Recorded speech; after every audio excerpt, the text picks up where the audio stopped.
ஆறாவிலே வந்தபோது அந்த தண்ணீர் கசப்பா இருந்ததினால் மோசேக்கு விரோதமாக முறுமுறுத்தார்கள். மோசேவா தண்ணியை கசப்பா மாத்தினாரு? நீ சில நேரம் நம்முடைய குடும்ப வாழ்க்கையில சில மனிதர்கள் நம்மளதான் முறுமுறுத்துட்டே இருப்பாங்க, நம்மளதான் திட்டிகிட்டே இருப்பாங்க. என்னதான் நல்லது பண்ணி பாருங்க, ஒன்றும் வேலை நடக்காது. பாஸ்டர் அவரா, அவர் சரி கிடையாது.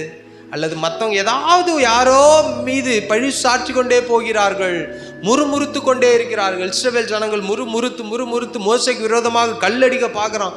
ஆனால் மோசே ஒன்னே ஒன்று தான் பண்ணுறாரு. மோசே கர்த்தரை நோக்கி பார்த்தான், கர்த்தர் ஒரு மரத்தை காண்பித்தார், அவ்வளோதான். இன்னைக்கு உங்களுக்கு என்ன செய்ய வேண்டும் என்று தெரியாமல் இருக்கிறீங்களா?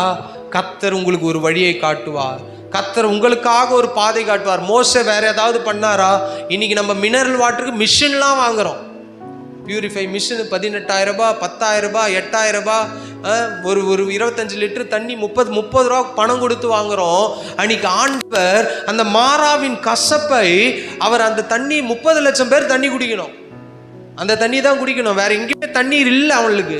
30 லட்சம் பேருக்கு ஆண்டவர் ஒரே ஒரு மரத்தை காமிச்சாரு, அதை வெட்டி தண்ணியில போடுறான், அது மதுரம் ஆயிடுச்சு. நான் சொல்றேன், அந்த கட்டையில ஒரு அற்புதம் இல்லை, அவருடைய வார்த்தைக்கு மோசே செவி கொடுத்து கீழ்ப்படிந்தான் பாருங்க, அங்கதான் அற்புதம்.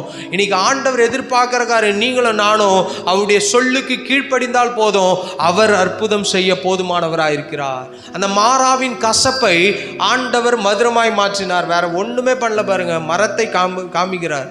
இன்னைக்கு நம்மளா இருந்தா அந்த மரம் பிஸ்னஸே பண்ணிடுவோம். ஆண்டவர் மோசேக்கு காண்பித்த மரம் இதுதான்ப்பா, வெட்டு, இந்தா ஒரு துண்டு கழுத்துல மாட்டிக்கோ, வீட்டில் வச்சுக்கோ.